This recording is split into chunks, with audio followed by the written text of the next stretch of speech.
ڕێز و سڵاو بۆ ئێوە بینەرانی خۆشەویستی تەلەڤیزیۆنی کۆمەڵە و بەرنامەی لێکدانەوە هەڵوێست. ئازیزان لە بەرنامەی ئەمڕۆماندا سێ بابەتمان بۆ ئامادە کردوون. یەکەمیان بازەکە لە ئەیدۆلۆژی ڕژیمی ئیسلامی کە گیانی ئینسان هیچ بایەخێکی تێدا نییە. لە ئەیدۆلۆژی و باوەڕی کۆماری ئیسلامیدا ئەوەی کە ئەرزشی نییە گیان و حورمەت و کەرامەتی ئینسانەکانە. لە کولتور و باوەڕی ئەم ڕژیمەدا ئینسان لە ذاتی خۆیدا تاوانبارە و دەبێت بەرەو ڕێگەی ڕاست هیدایەت بکرێت. ساڵانە هەزار کەس بەهۆی نائەمنی ڕێگاوبانەکانی ئێران گیانیان لەدەست دەدەن. قوربانیانی پیسبوونی ژینگە، قوربانیانی ئەعتیاد بە ماوەدی مخەدەر، مەرگی منداڵانی ساوا، هاتنە خوارەوەی مامناوەندی تەمەن لە ئێران و بە فیرۆچوونی تەمەنی ئینسانەکان هەموو ئەوانە ئاکامی دەسەڵاتی ئەم ڕژیمەیە بەسەر وڵاتی ئێراندا. لە سەدەی گۆڕانکاری و پێشکەوتنی بەرچاوی مێژووی مرۆڤایەتیدا پەیڕەوکردنی یاسا و نەریتە پرتوکاوەکانی 1400 ساڵ لەمەوبەر بۆ بەناو ئیدارەکردنی کۆمەلگا خۆی یەکێکە لە سیرترین دیاردەکانی ئەم سەردەمە. لە ئێرانێک کە گەندەڵی ماڵی سەرتاپای ئەم ڕژیمەی تەنیوەتەوە، لە ئێرانێک کە ڕژیمی دەسەڵاتدار سەرچاوەی نائەمنکردنی ژیانی هاوڵاتیانە، گەلێک کارەساتی دڵتەزێن بە پێی شەریعەتی ئیسلامی شیعە لە سەردەستی ئەو ڕژیمە ڕوەدەن.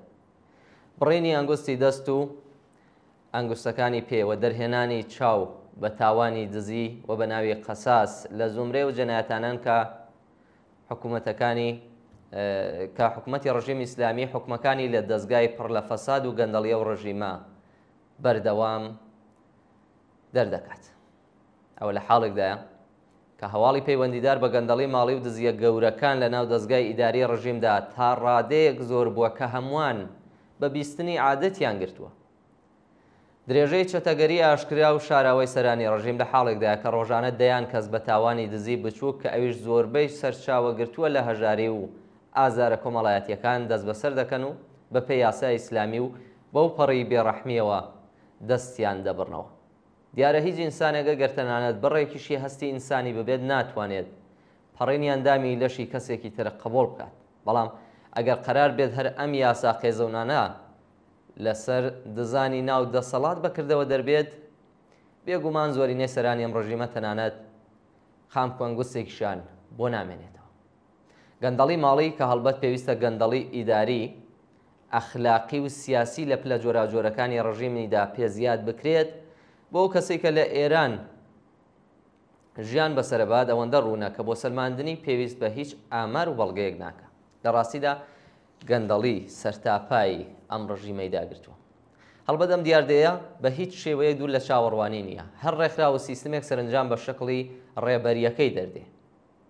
کاتێک دەستگایەک لەسەرەوە گەندەڵ بێت، کاتێک یاسای بنەڕەتی ئەم وڵاتە لەسەر بنەمای وەرگرتنەوەی ئیختیار لە ئینسان نووسراوە، کاتێک درۆکردن بە ناوی تەقیە نەک ڕێگە پێدراوە بەڵکو بایەخە، ئاشکرایە کە گژەم سیستمە لە ژێر ئیدارە و کۆنتترۆلی ئەم ڕێبەریە و ئەم یاسایانە شکڵ دەگرێ و کەوابوو گەندەڵی ئیداری و ماڵی و ئەخلاقی و سیاسی ڕژیمی ئیسلامی لەسەرەوە دەست پێ دەکات و بەرەواستی خوارەوە پەرەدەسێنێت. وەها بارودۆخێک تاکەی درێژەی دەبێت.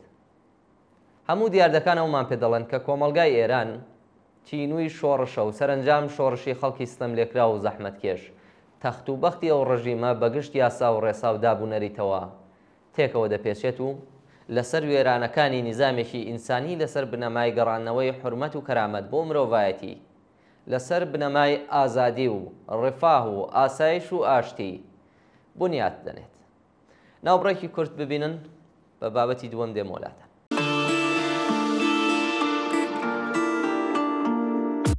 بله بله قربان، زندگی نرماله، یه سال کار کرد، یه شب شام کفاره. بله چشم قربان، زندگی نرماله، به جز اینم نمیگیم مبادا کی جرم باشه. بله بله قربان، زندگی نرماله، یکی تو گورخوابه، یکی 10 تا برج داره. بله چشم قربان، زندگی نرماله، حقمونو نمیخوایم مبادا کی جرم باشه. قربان پایینو دیدید، سفره خالی رو دیدید، شما نورتون زیاده، شهر تاریکو دیدید. اینجا که باریک کمر چون خونا رو مکیدید، اینجا که کثافتتون رو از بالا میریزید. دیدید چقدر فرق داریم دوریم ازتون. بلیت نمیخواد دعوت منی تمتون. پسر برو تو اتاق آقا رو نترسون، ایشون کنه و پاره ندیدن نه حتی از دور. قربان نظاره کنید شما ستاره شدید با کرسوی نور همینا که اعدام میکنید. شما با اشتباه رشد کردید به جای توبیق، نقد منتقدم بریدی تا اراده کنید. قربان شیرین کنید کامتون رو تلخ کلامم، اینجا مردم فقط زندن زندگی ندارن. بچه های ما شبا سر رو گشنگی میذارن، ببخشید وجدانای شما چجوری میخوابن؟ بله بله قربان زندگی نرماله، یه سال کار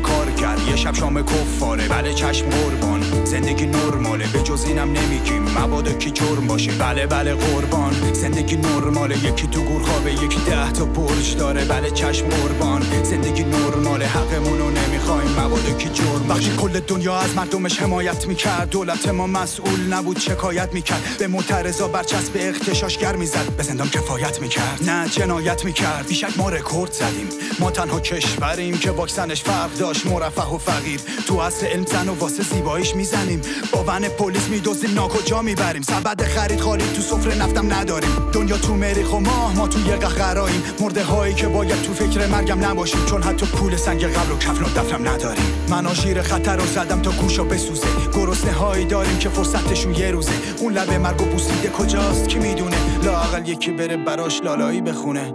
بله بله قربان زندگی نرماله، یه سال کار کرد یه شب شام کفاره. بله چشم قربان زندگی نرماله، به جز اینم نمیگیم مبادا کی جرم باشه. بله بله قربان زندگی نرماله، یکی تو گور خوابه یکی 10 تا برج داره. بله چشم قربان زندگی نرماله، حقمونو نمیخوایم مبادا کی جرم باشه. میترسیم از سال بعد از اجاره خونه، از مدرسه هایی که وسط بیابونه، پرنده پر نمیزنه تا بیاب و دونه. این زندگی نرمال یا بیمارمونه، جنس بیکیفیت اینجا مثل طلا میمونه. کارگر دو شیفت میدوه پراید فرار میکنه، توی این چرخه فاسد تلاش میخوره. سیستم واسه یکی 1 میلیون رو فدا میکنه، واسه مالکشا که تو آمریکا مست فسادن. برون ریزی عقده تخلیه یه فاضلابن، اینجا چپ و راست نداره همه یه جناحن. میگیم گیر باطلاقی میگن پی اصلاحن. احیانا چیزی هست که بهتون بر بخوره، احیانا فکر کردین شهروند بردتونه. مردم نون نخورن نون شما چرب بمونه، قربان گفتنم دلیل گیجی سرتونه. تانکرای نفت تو صف تو راه رفت، لاله های سرخ فرش دلار سبز. شهر پر از فقر سوت صدای مرگ، مسحور پول و روح رجال پست. بدون جناحیم دنبال رهایی، دستای گره به هم زنجیر انسانی. بدون جناحیم دنبال رهایی، قدرت اتحاد تقدیر خود ماییم. تانکرای نفت تو صف تو راه رفت، لاله های سرخ فرش دلار سبز. شهر پر از فقر سوت صدای مرگ، مسحور پول و روح رجال پست. تانکرای نفت تو صف تو راه رفت، لاله های سرخ فرش دلار سبز. شهر پر از فقر سوت صدای مرگ، ڕۆژی ڕابردوو ساڵیادی بزوتنەوەیەکی سیاسی کۆمەڵایەتی و چەکداری بوو کە 13 ساڵ لەمەوبەر لە شاری کۆبانیەوە سەری هەڵدا و هەموو ڕۆژاوای کوردستانی گرتەوە و ناوناوبانگێکی جیهانی پەیدا کرد. لە ئەزمموی خۆبەڕێوەبەرایەتی ڕۆژاوادا بە هیمەتی ژنان و پیاوانی ئازادیخواست گەلێک یاسا لە بوارەکانی یەکسانی ژن و پیا و دەخاڵەتی ڕاستەوخۆی خەڵک لە ئیدارەی کۆمەلگا و یەکسانی مافی تاکەکانی سەر بە ئاین و نەتەوەکانی دیکە و دەستەبەرکردنی ئازادی سیاسی خراوەتە گەڕ کە دەتوانێت هەوێنی هیوابەخشی بزوتنەوەی ناڕێزایەتی و مافخوازانە لە ڕۆژهەڵاتی ناوەڕاستدا بێت. بەپێی ئەم یاسایەنە ژنان لە مافی هەڵبژاردن و هەڵبژێردران لە وورگانە جۆراوجۆرەکانی کۆمەلگا بەهرەمەندن. مارەی وەک یەکێک لە نیشانەکانی بە کۆیلە کێشانی ژن هەڵوەشاوەتەوە. چەند هاوسەری و ژن لە جیات خوێنبایی و هاوسەرگیری لە بەرامبەر دیەدا قەدەغە کراوە. کوشتنی ژنان بە پاساوی پاراستنی شەرەف و ناموس جەنایەت بە حیساب دێت بۆ یاسا پەیگیری دەکات. ژن و پیا و بۆ کاری یەکسان حەقدەستی یەکسان وەردەگرن. تونند و تیژی و هەڵاواردنی دژ بە ژنان تاوان لە قەڵام دەدرێت و بەپێی یاسا سزای بۆ دیاری دەکرێت. بێگومان ئێستا کاتیەوە هاتووە کە ئەم دەستکەوتانە قوڵ بکرێنەوە و پەریان پێ بدرێت. نابێ ڕێگە بدرێت گوشار و مەترسیە کە هەڕەشە لەم بزوتنەوەیە دەکات. بەشداربوون و دەخاڵەتی ڕاستەوخۆی جەماوەر لە ئیدارەی کۆمەلگا و دیاریکردنی چارەنووسی سیاسی خۆیان کەم ڕەنگکاتەوە. پێویستە بەشداریکردنی ڕاستەوخۆی جەماوەری کرێکار و خەڵکی زەحمەتکێش لە ئیدارەی کۆمەلگادا جێگیر بکرێت و لەم ڕێگەیەوە مەترسی سەرهەڵدان و پەرەسەندنی بۆڕۆکراتیسم و شێوەی نادیموکراتیک و گەندەڵی ماڵی و ئیداری بەری پێبگیرێت. لە بواری ئابووریەوە پێویستە ڕەفاه و ئاسایشی جەماوەری خەڵک بخرێتە ناوەندی سەرنجی بەرنامە ئابوووریەکان و ئەوەش خۆی بەبێ هەڵوێستیەکی دژە سەرمایە جێبەجێ نابێت. تەنیا لەم ڕێگەیەوەیە کە خەڵکی ڕەنجدیت و پێکاتەی سیاسی و ئیداری دەسەڵاتدار بەهی خۆیان دەزان و زیاتر هۆگری دەستکەوتەکانیان دەبن و توانای بەرامبەربوونەوەیان لە بەرامبەر مەترسی دەرەکیدا دەبێت. ئەم بزوتنەوەیە و دەستکەوتەکانی نەک بۆ خەڵکی سووریە بەڵکو بۆ هەموو خەڵکی ڕۆژهەڵاتی ناوڕاست و جیهان جێگەی سەرنجە. ئەم بزوتنەوەیە نەکە لە بەرسەرکەوتنی شکۆداری لە بەرامبەر داعش و خۆڕاگری بوێرانەی لە بەرامبەر فاشیستی ئەردۆغان بەڵکو لەبەر ئەو بەها ئینسانیانەی کە دیفاعیان لێکرا پێویستە بە خەڵکی جیهان زیاتر بناسیێنرێ. خەڵکی ڕۆژاوە لە جەرگەی بارودۆخی ئاڵۆزی ئێستادا لە هەموو کاتێک زیاتر پێویستیان بە پشتیوانی خەڵکی ئازادی خوازە لە وڵاتانی ناوچەکە و هەروەها لە سەرتاسەری جیهانە. بابەتێک ناوبڕێک وەربگرن بە بابەتی دوایی دێمەوە خزمەتە.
سوەیدا و دروزەکان باسێک لە ئاڵۆزیەکی مێژووی لە ماوەی چەند ڕۆژی ڕابردووەوە شەڕێکی ناوخۆیی کە لێکەوتەی دەرەکیشی هەیە بەرەوکی حکوومەتی ئەحمەد شەرعی گرتووە.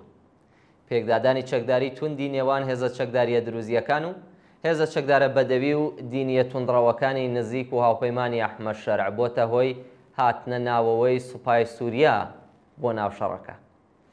لە دوای کەوتنی ڕژیمەکەی سەد و دەسەڵاتگرتنە دەستی ئەحمەد شەرعەوە لە مانگی مارسدا هێزە چەکدارە ئیسلامیەکانی هاوپەیمانی حکوومەتی نوێی سووریا و سوپا کەوتنە سەرکوتکردنی عەلەویەکان لە شاری لازەقیە لە ڕۆژاوای سووریەدا.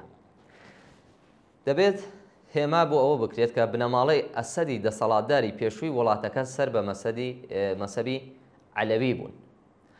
دواتریش لە مانگی ئاڤریلدا پێکدادان لە نێوان چەکدارە بەدەوی و میلیشیا ئیسلامیە سونیەکان لەلایەک و دروزەکان لەلایەکی ترەوە ڕوویداوە. ئێستا با بزانین بنەڕەتی کێشەکە چۆنە و دروزەکان کێن. دروزەکان بە یەکێک لە ئاینزاکانی ئاینی ئیسلام هەژمار دەکرێن. ژمارەیان بە 1 ملیۆن دەخەمڵێنرێت کە لە وڵاتانی لوبنان، سووریا و ئیسرائیل دانیشتەجێن. ڕیشیان دەگەڕێتەوە بۆ سەرەتای سەدەی 11 زاینی کە لە میسرەوە دروست بوون و هاتوون بۆ ناوچانە. دروزەکان بەهۆی کەمینەبوونیان و هەڕەشەی کەمبوونەوەیان یاسای هاوسەرگیری ناوخۆییان هەیە، واتە دروزەکان بۆیان نییە و ناتوانن هاوسەرگیری لەگەڵ کەسێکی دیکەی دەرەوەی خۆیان و سەر بە ئاین و ئاینزایکی دیکە بکەن. دروزەکانی سووریا زۆرینیان لە پارێزگای سوەیدا نیشتەجێن. بەشێک لە دروزەکان لە ناوچەکانی بەرزاییەکانی جۆلان دەژین. لە دوای داگیرکردنی بەرزاییەکانی جۆلان لەلایەن ئیسرائیلەوە لە ساڵی 1967 زاینی و بەڕەسمی خستنە سەر خاکی خۆی لە ساڵی 1970ەوە بەتایبەت ژمارەی جوولەکە نیشتەجێکراوەکانی بەرزاییەکانی جوولان ئێستا گەیشتوتە نزیکەی 25,000 کەس و هەروەها دروزەکانی بەرزاییەکانی جۆلانیش ژمارەیان دەگاتە 20,000 کەس. ئەمەش بووەتە هۆکاری دروستبوونی پەیوەندی و بەرژەوەندی هاوبەش لە نێوان ئیسرائیلیەکان و دروزەکان. لێرەوە کاریگەری ئیسرائیل دەبێتە بەشێک لە هاوکێشەکە. سووریا کە ژمارەی دانیشتوانی بە نزیکەی پێک دێت لە 25 ملیۆن و 500,000 کەس لە 14 پارێزگا پێکاتوە. لە ئەو پەڕی باشووری وڵاتەکە پارێزگای زۆرینە دروست سوەیدا هەیە کە لە ڕۆی ڕووبەری خاکەوە سێم گەورە پارێزگای وڵاتەکەی. پارێزگای سوەیدا هاوسەیە لەگەڵ پارێزگای دەرعا و پارێزگای ڕیفی دەمەشق لە ڕۆژهەڵات و لە باکوورەوە هەروەها لە باشووریشەوە لەگەڵ وڵاتی ئوردۆن دراوسەیە. ژمارەی دانیشتوانی وستانەکە بە نزیکەی 500,000 کەس دەبن و ژمارەی دانیشتوانی شاری سوەیدا خۆی دەگاتە نزیکەی 74,000 کەس. دوای ئەوەی حکوومەتی سووریا بڕیاریدا بە داماڵینی چەک لە هەموو گروپە چەکدارەکان و میلیشیاکانی سووریا دروزەکان ڕەتیان کردەوە چەکدا بنێن بەهۆی ئەوەی هەست بە هەڕەشەیەکی بەهێز لەسەر بوونی خۆیان دەکەن. بۆ ئەمەش نمونەیەکی سادە ئەوەیە چەکدارە بەدەوی و ئاینیە ئیسلامیە سونیە تۆندڕەوەکان پێش سوپا پەلاماری دروزەکانیان داوە و چەند جارێکیش ئەوە تکرار بووەتەوە. هەروەها نمونەیەکی تریش ئەوەیە سوپا چاوی خۆی لە ئاستی گروپە میلیشیایە ئیسلامیە سونیەکان داخستووە لەبەرەوەی هاوپەیمانیانە لە مەسەلەی چەکدا ماڵیندا. ئێستا با پێتان بڵین ئەی ئیسرائیل چۆن و بۆچی لایەکی هاوکێشەکەی لە مەوزوعدا. وەکو پێشتر ئاماژەی بۆکرا لە بەرزاییەکانی جۆلان جوولەکە نیشتەجێکراوەکان و دروزەکان پێکەوە دەژین و تێکەڵاو بوون. هەروەها بەشێک لە دروزەکان لە ئیسرائیل دەژین و هاونیشتمانی ئیسرائیل. لێرەوە ئیسرائیل بە مافی خۆی دەزانێت کە دروزەکان بپارێزێت و دروزەکانیش چەند جارێک ڕاستەوخۆ و ناڕاستەوخۆ پەنایان بردوتە بەر ئیسرائیل بۆ پارێزگاری لێکردنیان. حکوومەتی ئیسرائیلیش بڕیاری یەکلاکەرەوەی داوە بۆ بەرگری لێکردن و پاراستنی دروزەکان. هەروەها هۆکارێکی تریژەوەیە کە سوپا و دەستگا فەرمیە دەوڵاتیەکانی سووریا لە ناوچەکانی نزیک جۆلان لەوێت دوور بخاتەوە. هێزە ئیسلامیەکانی هاوپەیمانان لەگەڵ حکوومەتی سووریا واتە هێزە ئیسلامیە تونڕەوەکان پەیوەندیان بە شەڕەکەوە کرد. ئەمەش نیگەرانیەکانی دروزەکانی زیاتر کرد و یەکێک لە کەسایەتیە سەرەکیەکانی کۆمەڵگەی دروزەکانی وا لێ کرد کە داوای پاراستنی نێودەوڵەتی بکات. ئیسرائیل بڕیاری یەکلاکەرەوەی داوە کە دروزەکان لە سووریا بپارێزێت. ئیسرائیل هێرشی کردە سەر هێزەکانی حکوومەتی سووریا کە بەرەو سوەیدا پێشڕەویان دەکرد. و بەوەش ڕانەوەسا و چەند ناوەندی حکوومەتی لە شاری دمشق بۆمباران کرد لە ئێستادا ئەگەرچی دوای کوژدانی سەدان کەس شەڕەکە وەستاوە. هەڵبەت نووسینە دیارە باسی وەستانی شەڕ لە بینی دروزەکان و سوپای ئەحمەد شەرعیدا کاگینە ئێستاش شەڕەکە بەردەوامە لە بینی مێلیشیا تۆندڕەوە ئیسلامیەکان و دروزەکاندا. با بچینە سەر درێژەکە ئەڵێ بەرنامە ببورن، بەڵام دوژمنایەتیەکان قوڵتر بووەتەوە سەرەڕایەوە کە شەڕە وێستاوە لەگەڵ ئەحمەد شەرعیش، وەکو سکڵی ژێر خۆڵەمێش هەردەم مەترسی گەشانەوەی هەیە. بەڵێ بینەرانی خۆشەویست بەم شێوەیە گەیشتینە کۆتایی بەرنامەی ئەمڕۆکەمان. زۆر سپاس کە تا بە کۆتایی لەگەڵماندا بوون و بەو هیوای کە ناوڕۆکی بەرنامەکە جێی سەرنجێوی ئازیز بوو بێت و توانن کەڵکی پێویستی لێ وەربگرن. تا لێکدانەوە هەڵوێستێکی تر بە ژیانێکی پڕ لە کامەرانیتان دەسپێرم.